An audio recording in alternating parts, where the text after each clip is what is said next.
എവിടെ ഇവിടുന്ന് എടപ്പാൾ വിട്ട് ഇവിടെ പോകണില്ലേ ഓട്ടോറിക്ഷ? ഇവിടെ കിടന്ന് ജയിച്ച് കളിക്കാന്നല്ലാതെ വേറെ ഒരു ഓട്ടോ ഇവിടെ ഇല്ല. ഉള്ളതിനെ കിട്ടി. ഇപ്പോൾ ഈ ഇവിടുന്ന് കിട്ടണ എന്താണ് ഇവിടെയാണ് നമ്മളെന്താ ഈ പുല്ലന്നത്താണി, അത് അങ്ങോട്ട് ബസ് റൂട്ടില്ലാത്തതുകൊണ്ട് കിട്ടണത്, അല്ലെങ്കിൽ അതുമില്ല. യാദൃശ്യമായിട്ടൊരു സംഭവം നടക്കുകയാണ്. ഈ വണ്ടി എവിടെ ഉള്ളതെന്ന് തിരിച്ചറിയണ്ടേ?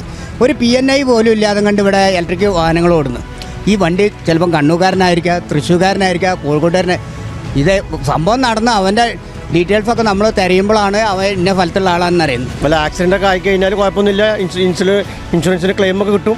അങ്ങനെ ഒരു ഉപകാരമേ ഉള്ളൂ ഇതിൽ കാണുള്ളൂ, വേറെ പ്രത്യേകിച്ചൊന്നും കാണില്ല. ധൈര്യമായിട്ട് പോകാമെന്ന് മാത്രം. സംസ്ഥാനത്തെ ഓട്ടോറിക്ഷ പെർമിറ്റിൽ ഇളവുമായി സർക്കാർ. ഇനി മുതൽ കേരളം മുഴുവൻ ഓട്ടോറിക്ഷകൾക്ക് ഓടാൻ കഴിയും. പുതിയ തീരുമാനത്തോടെ കേരളത്തിൽ എവിടെയും ഓട്ടോകൾക്ക് ഓട്ടം പോകാം. അങ്ങനെയെങ്കിൽ ഈ തീരുമാനത്തോട് നമ്മുടെ ഓട്ടോ ഡ്രൈവർമാരുടെ പ്രതികരണം എങ്ങനെയാകും? അംഗീകരിക്കാൻ പറ്റില്ല തൊഴിലാളികൾക്ക്. പൊന്നാനിയിൽ ഇവിടെ 1000 വണ്ടി ഓടുന്നുണ്ടെങ്കിൽ 600 വണ്ടിയും പെർമിറ്റ് അല്ല, വണ്ടിക്ക് ബുക്കും പേപ്പറും കൂടി ഇല്ലാത്ത ഇവിടുത്തെ തൊഴിലാളികളുടെ കൂട്ടത്തിൽ നിൽക്കാതെ കരിങ്കാലിപ്പണി എടുക്കുന്ന തൊഴിലാളികളും അതിനെ ഒത്താശ ചെയ്യുന്ന നേതാക്കന്മാരുമാണ് ഇവിടെ. എന്തെങ്കിലും ഒരു സാധനം ആ വണ്ടിയിൽ യാത്ര ചെയ്യുന്ന ആളത്ത് നഷ്ടപ്പെട്ടാലും കൂടി കിട്ടാത്ത കാലഘട്ടമാണ് നമ്മൾ. ഇവിടെ വേഗം വരുന്ന ചമ്മട ജംഗ്ഷനിൽ നിന്ന് വിളിച്ചൊരു വണ്ടിയാണെങ്കിൽ ജംഗ്ഷൻ റോഡിൽ നിന്നാവും വിളിച്ചിട്ടുണ്ടാവും, സ്റ്റാൻഡിൽ നിന്നാവില്ല. ചമ്മട ജംഗ്ഷനിൽ നിന്ന് വിളിച്ച വണ്ടിയാണെന്ന് പറയും. ഈ സാധനം പോയി കഴിഞ്ഞാൽ നേരെ ചമ്മട ജംഗ്ഷനിൽ തിരഞ്ഞു വരും. ചമ്മട ജംഗ്ഷനിൽ വണ്ടി സ്റ്റാൻഡിൽ നിന്നാവില്ല വിളിച്ചിട്ടുണ്ടാവും. ലൈനിൽ പോകുന്ന ഇപ്പോൾ ഞാൻ ഇവിടുന്ന് എടപ്പാൾ പോയി, എടപ്പാൾ ലൈനിൽ നിന്ന് വാടക എടുക്കുകയാണ്. അവിടെ സ്റ്റാൻഡിലുള്ള വണ്ടിയല്ല, ഞാനവിടെ കയറ്റിയിട്ട് ഇതേ മേഖല വന്നു കഴിഞ്ഞാൽ ഞാൻ അവിടെ കയറ്റിയിട്ട് പോന്നു കഴിഞ്ഞാൽ അവിടെയുള്ള ഡ്രൈവർമാർക്ക് പോലും ഇന്ന അറിയില്ല.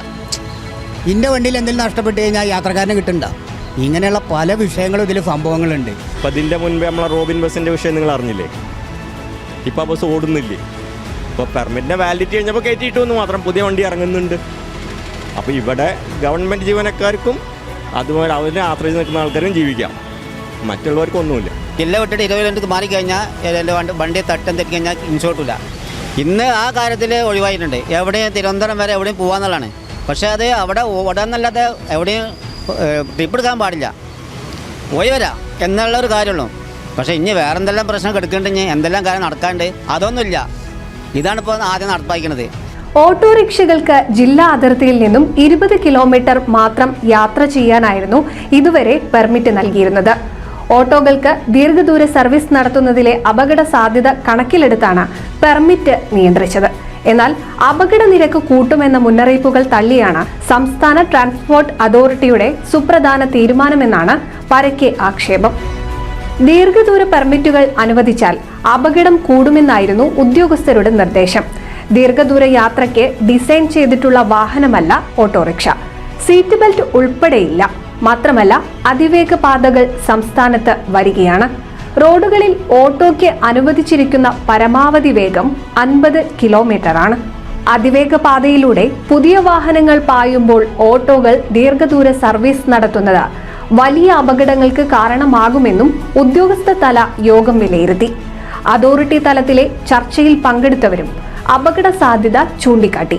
പക്ഷേ ഇതെല്ലാം തള്ളിയാണ് ഗതാഗത കമ്മീഷണറും ട്രാഫിക് ചുമതലയുള്ള IG-യും അതോറിറ്റി സെക്രട്ടറിയും ചേർന്ന് തീരുമാനമെടുത്തത്.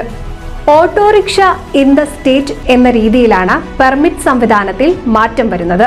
പെർമിറ്റിൽ പുതിയ ഇളവുകൾ ലഭിക്കുന്നതിനായി ഓട്ടോറിക്ഷകൾ സ്റ്റേറ്റ് പെർമിറ്റായി രജിസ്റ്റർ ചെയ്യണം. സ്റ്റേറ്റ് പെർമിറ്റിൽ യാത്രക്കാരുടെ സുരക്ഷ ഡ്രൈവർ ഉറപ്പുവരുത്തണമെന്ന നിർദ്ദേശവും നൽകിയിട്ടുണ്ട്.